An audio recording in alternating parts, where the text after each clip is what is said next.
going to do a video on the French Moss 36 rifle. A subscriber asked me to bring this out and talk about it, and we'll take a look at it. But first of all, I found some information about the gun which I didn't even know.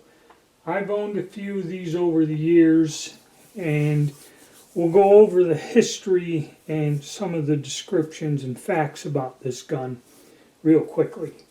Okay, the Moss Model 36 was first adopted in 1936 by the French and was intended to replace Berthier and Laval series of rifles. It saw long service past World War II, and there were only 250,000 of them made when the Germans invaded France. But mass production caught up post-World War II, and it went on to serve in the First Indochina War, the Algerian War, and the Suez Crisis. Altogether, 1.1 million Moss rifles were manufactured until production ceased in 1952. Now, description. The Moss 36 is a short carbine style with a two-piece stock slab side receiver. It is chambered for the modern rimless 7.554 French cartridge, which that kind of was ahead of its time. It was kind of like a 308. It was developed in 1929, I believe. It was adopted. So the French, based on the experience from World War I, the French designed this gun, and it combined various features of other rifles, like the two rear locking lugs of the British SMLE rifle, easy to clean, dirt resistance, the dog leg shaped bolt handle of the British P14 and USM 1917 that places the bolt knob in a more favorable ergonomic position in relation to the trigger, and peep sight. Bolt disassembly similar to the Japanese Arisaka Type 38, a 5-round box magazine, claw extractor, and of the German Gewehr 98, which stores 5 rounds in a staggered column, fed by 5-round stripper clips. And all together combined to produce an ugly, roughly made gun, but an immensely strong and reliable service rifle. Okay. There are just 5 user removable parts. A Lebel type bayonet, spike bayonet, inserted into the guard tube under the barrel, taken out by a stopper by snap fastening the stopper into the tube. The bolt body, the bolt rear cap, the firing pin, and the spring are the only things that are removable on this gun. The Moss 36 bolt was bent forward in an awkward fashion to bring it into a more convenient position for the soldier's hand. Some have since been found bent backwards into a facing downward position like most bolt-action rifles. The Moss 36 had a relatively short barrel and was fitted with a large aperture rear and post front sights designed for typical combat ranges. Typical for French rifles of the period, the Moss 36 had no manual safety. The rifle was designed with an iron sight line consisting of a rear tangent aperture that was calibrated for ammunition from 100 to 1,200 meters in 100-meter increments. The original front sight element consisted of a front post that was protected by 2 open ears. There were 25 rear aperture elements available for the sight to line it horizontally and laterally. The rifle was normally carried with a loaded magazine and empty chamber until the soldier was engaged in combat, though the rifle's firing mechanism could be blocked by raising the bolt handle. The MAS 36 carried the 17-inch spiked bayonet in the tube, like we went to before. And that's about it. It's pretty neat that it was designed from the features of several other World War I rifles. Okay, now we'll take a look at it. I didn't realize that all these different features from these different firearms were used by the French to come up with this rifle. Alright, so it's got a pretty basic stock, two pieces. You know, you got your forestock and your buttstock, which is attached here. Your basic steel butt plate, pretty simple. There's your bolt handle bent into supposedly a pattern 14 or 1917 version.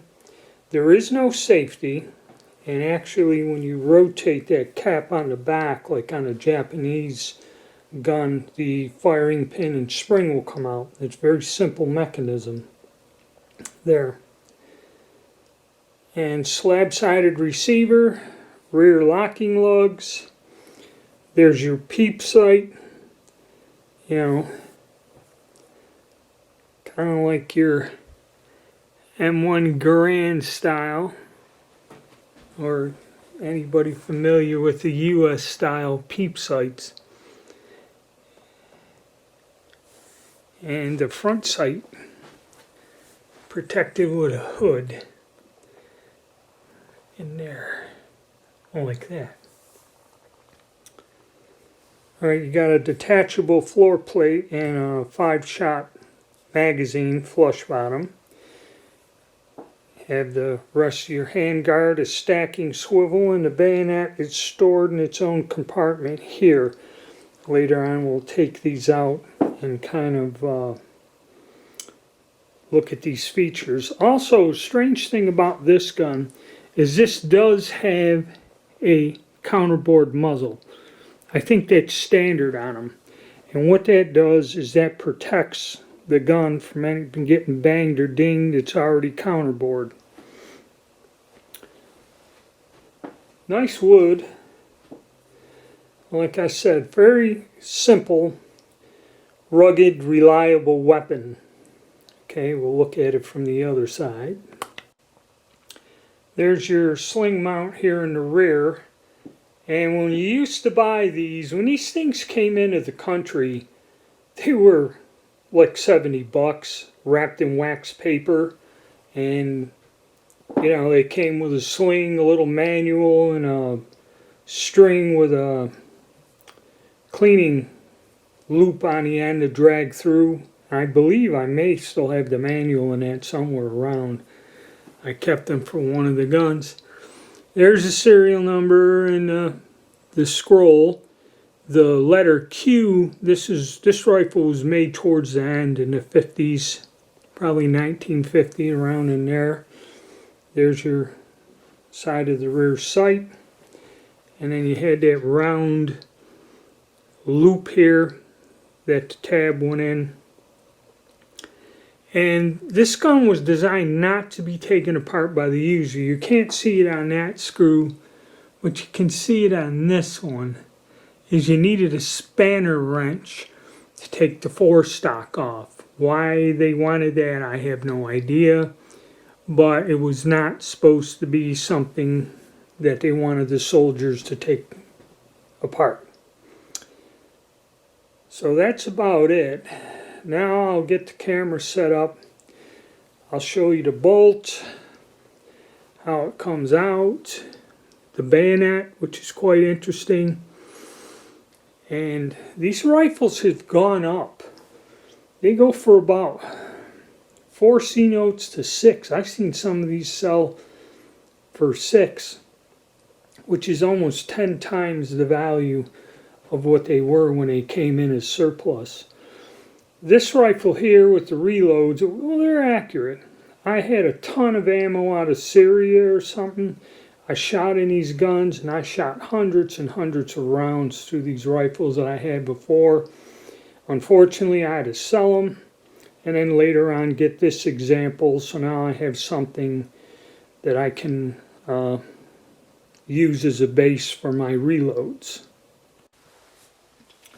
Alright, trying to get a good camera angle here so we can kind of take a close-up look at this gun. Now, your rear sight is where you run up your elevation. And you just depress, there's a little button on this side. You depress it, slide it up, and as you see, it kind of comes down. And you have your markings that go from 100 to 1200 meters, and all the way back is 100 meters. I don't believe these sights are adjustable for windage. Either the rear sight or the front sight itself is covered up inside there. Now the bolt is pretty simple to work. Get this, just pull the trigger back, slide it out.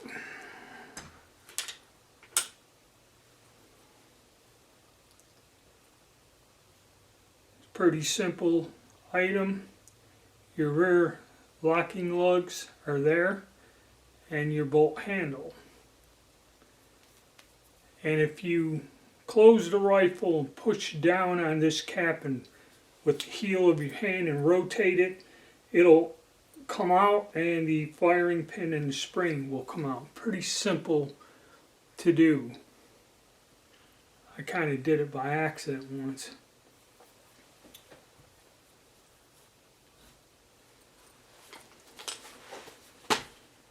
Now your locking lugs are back in here in this section of the receiver. Pretty straightforward. Now the magazine. The magazine on this gun is mismatched, but everything else is matching. You see there's a little button there. You depress that, and the magazine comes out. Pretty simple receiver. Like I said, very basic, very rugged. Now supposedly, how this gun was to be used is, bolt back in here.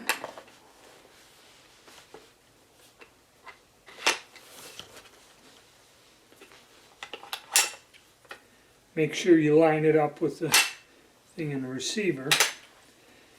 Supposedly how the French, oh hold on, the lighting is a little strange here. Alright, supposedly how you would use this is you would, because there's no safety, put your 5 cartridges down in here, place your magazine back in, there's a lip, you push down on the button, and to unload, same thing, push the button, pull the magazine out. And this gun does not have a safety and will fire if you pull the trigger. And what they meant by turning the bolt up is you've left the bolt up all the way, not even starting to lock it, the gun won't fire. But if you turn it down to where it starts to engage, if you pull the trigger, so not a good idea. But the French historically did not put safeties on their rifles.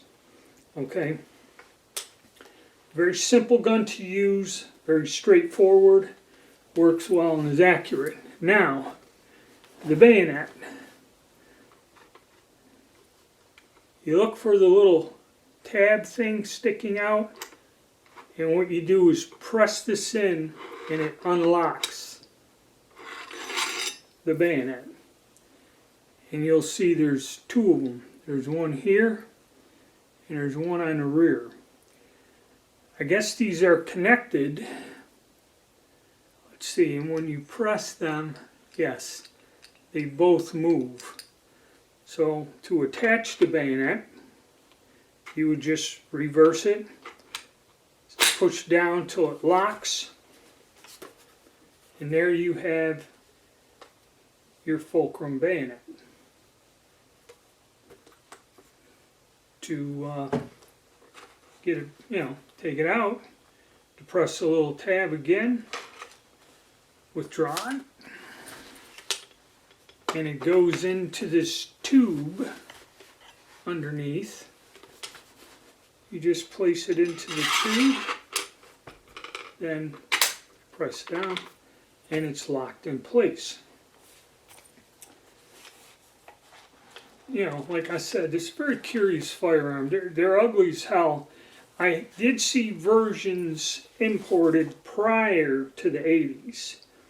And they were sporterized, cut down by somebody, and they added some sort of a safety device onto these, because one of the restrictions of importation from 1968, if the weapons do not have a safety, they can't be imported.